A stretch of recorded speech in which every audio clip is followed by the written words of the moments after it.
আজকে আমি ফুল আঁকতে আঁকতে ফুলের গল্প শেয়ার করব তোমাদের সাথে। আমাদের বাড়ির সামনে একটা ফুল গাছ আছে। সেই ফুল গাছ থেকে সবাই রাত 4টের সময় থেকে ফুল তোলা শুরু করে। সেই ফুল তুলছে, মায়ের কোনো অসুবিধা নেই, কারণ ওটা গেটের বাইরে। কিন্তু বাড়ির ভেতরে যে কয়েকটা ফুল ফোটে সেটা যদি কেউ না নিয়ে যায় তাহলে মায়ের পুজো দেওয়া হয়ে যায়। কিন্তু কিছু মানুষ ফুল তুলতে তুলতে দিশেহারা হয়ে যায়। তারা ভুলে যায় যে পুজো এদের বাড়িতেও দেয়। আর মা যেদিন দেখে বাড়ির ভিতরে ফুলগুলো নেই, সেই দিন তো সব রাগগুলো আমার আর ভাইয়ের উপর গিয়ে পড়ে। আচ্ছা বলুন তো, আমরা কি করেছি?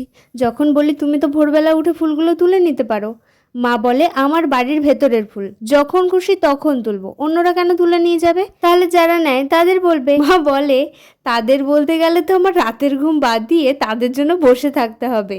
তোমাদের বাড়ির ফুলও কি এরকম কেউ নেয়? তাহলে কমেন্টে জানিও।